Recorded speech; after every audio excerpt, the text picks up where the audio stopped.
एक गुरु हुए हैं तथागत बुद्ध और एक गुरु हुए हैं द्रोणाचार्य। तो आपको देख करके गुरु बनाना पड़ेगा कि जैसे तथागत बुद्ध हुए हैं, उन्होंने अगुली मार्ग को रास्ते पर ला दिया, ऐसे गुरु की हमें जरूरत है। और एक द्रोणाचार्य गुरु थे जिन्होंने अंगूठा ही कटवा लिया।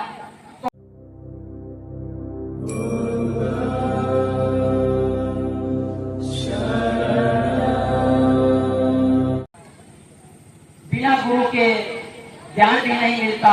और संत जी अक्सर कहा भी करते हैं कि पानी पियो छान के और गुरु मानो जान के।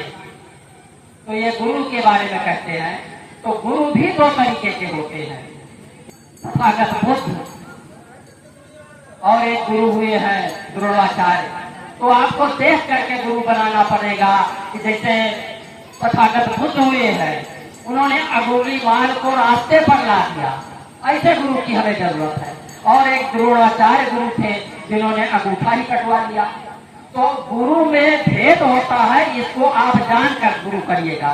और गुरु की महत्ता हर युग में स्वीकारी गई है। बाबा तुलसीदास ने जब रामचरितमानस लिखा तो सबसे पहली चौपाई उनकी यही है, बंदव गुरुपद पदों पर आगा, सुरुच सुभाष सरस अनुरागा।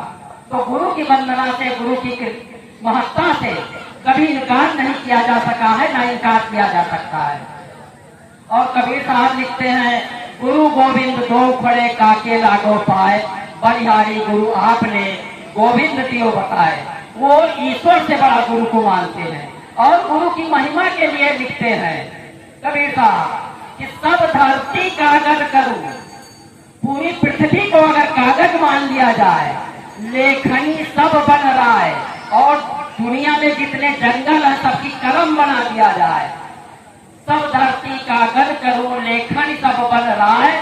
सात समुद्र की मत्स्य करूं और सातों समुद्र के पानी को स्याही बना दिया जाए, तब भी गुरु गुण लिखा न जाए। गुरु के अंदर इतनी खूबियां होती हैं कि तब भी गुरु का वर्णन नहीं किया जा सकता। ये गुरु की महत्ता है, इसको कबीर साहब कहते हैं।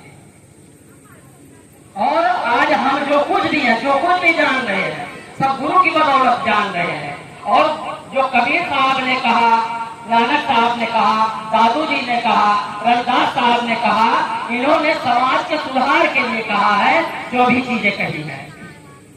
और तथागत बुद्ध के लिए कहा जाता है, आज तमाम लोग नारा दे रहे हैं कि हम भारत को विश्व गुरु बनाएंगे, भारत को फिर से विश्व गुरु बनाएंगे। भारत को फिर से विश्व गुरु बनाने का अर्थ हुआ कि भारत कभी पहले विश्व गुरु था।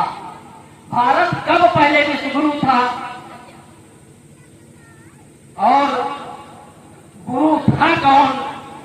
भारत कब विश्व गुरु था और विश्व गुरु कौन था? ये प्रश्न आज भी अनुत्तरित है। भारत को जगत गुरु कहने वाले, जहां से बुद्ध का ज्ञान दुनिया में फैला, बुद्ध की वजह से भारत को जगत गुरु कहा जाता है। यही जगत गुरु है, यही विश्व गुरु है। जब वैन एक बार यहाँ आया भारत में, नालंदा विश्वविद्यालय में पढ़ने के लिए, तो उस समय देश में 72 विश्वविद्यालय, संत जी बता रहे थे कि उस समय देश में 72 विश्वविद्यालय थे। तब भारत विश्व गुरु था। जब दुनिया के जो लोग, 90 देशों के लोग भारत में पढ़ने आते थे, तब भारत विश्व गुरु था। नालंदा, तक्षशिला, विक्रमशिला, दिल्ली, हांडा, इस तरीके के कई विश्वविद्यालय खोले जा चुके हैं, जहां बौद्ध धर्म की, विज्ञान की, कला की, भूगोल की, इतिहास की शिक्षाएं दी जाती थी।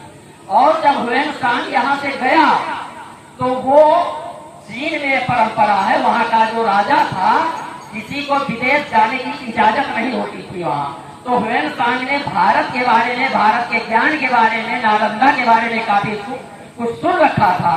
तो भारत आने का उत्सुक था, वहां से आने की परमिशन नहीं मिल रही थी, तो वो चोरी से भारत आया। और जब चोरी से भारत आया तो जैसे आप देखिए आज विद्यालय में इंटरव्यू की प्रथा चलती है, इंटरव्यू के पहले बच्चे का होता है, तब एडमिशन होता है बड़े बड़े स्कूलों में। ये इंटरव्यू की प्रथा नालंदा विश्वविद्यालय से शुरू हुई है। तो वहाँ कई कुछ दिन तक रहकर उसने तैयारी किया हुएन सांग ने, और जब तैयारी कर लिया उसके बाद तब उसका विद्यालय में एडमिशन हुआ। और जब यहाँ से गया, चीन हुए वो पहुंचा, तो तो 629 ईस्वी में वो चीन पहुंचा है। यहाँ लगभग 15-16 साल हो रहा है।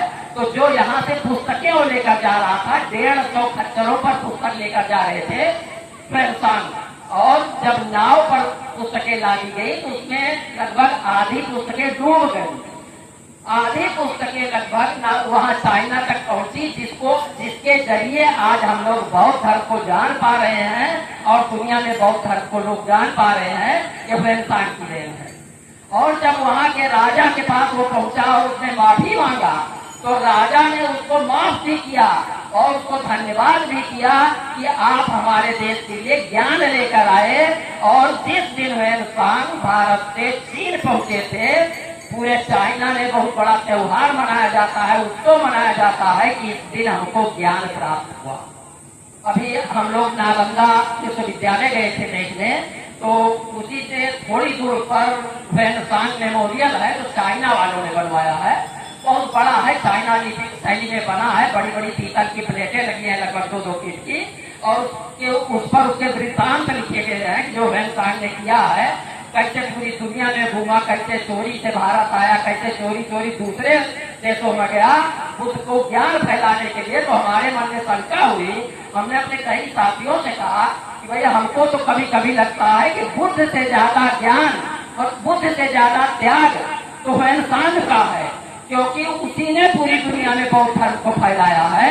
ह्वेनसांग और सम्राट अशोक के पुत्र जो है महेंद्र, इन्होंने पूरी दुनिया में फैलाया है। और जब दुनिया में बौद्ध धर्म फैला तब भारत को विश्व गुरु कहा गया। इसको आप जान लीजिए। उसमें बुद्ध चरित्र चंद्रोदय में लिखते हैं, जदपि जनाति अलभ यह लक्ष्य, यद्यपि यह लक्ष्य अभी बहुत दूर दिखाई देता है, एक दिवस वही है प्रत्यक्षा, एक दिन आपको प्रत्यक्ष दिखाई देगा। जा दिन ज्ञान धम्म कह लेंगे, जिस दिन लोग धम्म का ज्ञान कह लेंगे ता दिन लोग प्रगति पथ पर है, उस दिन लोग प्रगति के रास्ते पर आगे बढ़ेंगे। बुद्ध ने कोई धर्म नहीं चलाया है, बुद्ध का धम्म है, रास्ता है, इसको उनके अनुयायियों ने धर्म बना दिया है। और बुद्ध को जो मानने वाले कई देश हैं वो अपने अपने सिस्टम में मानते हैं। जैसे आप देखिए जर्मनी, चाइना, कोरिया, जापान, ये जो बुद्ध को मानते हैं, ये बुद्ध को समाज सुधारक के रूप में मानते हैं और अपने हिसाब से उसमें परिवर्तन भी कर लेते हैं। जैसे बुद्ध के 5 कील बताए जाते हैं कि हमें चोरी नहीं करनी चाहिए, झूठ नहीं बोलना चाहिए, हिंसा नहीं करनी चाहिए, व्यभिचार नहीं करना चाहिए, किसी नशीले पदार्थ का सेवन नहीं करना चाहिए। 5 कील अनिवार्य हैं। अभी कुछ ही वर्षों की बात है, जर्मनी में एक बैठक की गई वहां, और वहां बौद्ध समिति ने यह निर्णय लिया कि इसमें से एक सील हम निकाल देंगे, क्योंकि हमारे यहाँ के लिए ये उपयुक्त नहीं है कि हम अकारण हिंसा नहीं करेंगे। पाड़ा विपाता वेरमणि शिक्षा पदम समाधियामी, इसको उन लोगों ने निकाल दिया। 4 सील मानते हैं वो लोग, जर्मनी के लोग। इस तरीके से बौद्ध धर्म देखिए दुनिया में तमाम देशों में अपने अपने सिस्टम से है। जापान में बौद्ध धर्म मानते हैं। जब बच्चा पैदा होता है तो जो उसके संस्कार किए जाते हैं, वहाँ का पुराना धर्म शिंतो धर्म है। शिंतो धर्म के हिसाब से उसके संस्कार किए जाते हैं। और जो शादी होती है वो ईसाई रीति रिवाज से शादी करते हैं जापानी लोग। और जो जीवन शैली है वो अपनी पूरी जिंदगी बौद्ध धर्म के अनुसार से जीते हैं वो लोग। और वहाँ का जो अभिवादन है वो नमो बुद्धाय है। लिख वो अपनी लिखते हैं जापानी में, लेकिन जो मुंह से उच्चारण निकालते हैं जापान के लोग, उनका अभिवादन आज भी नमो बुद्धाय ही है। इस तरीके से बौद्ध धर्म को पूरी दुनिया के लोग इस तरीके से मानते हैं। और कबीर साहब का भी अपना स्थान है, पूरे विश्व में जाने जाते हैं। और कबीर साहब ने जो लिखा वो रहस्यवाद लिखा।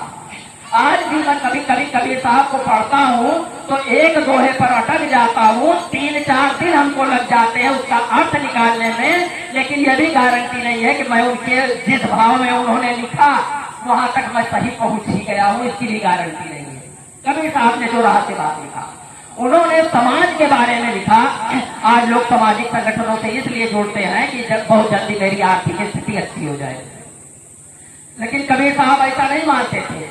कबीर साहब कहते हैं, कबीरा खड़ा बाजार में लिए लुकाठा हाथ।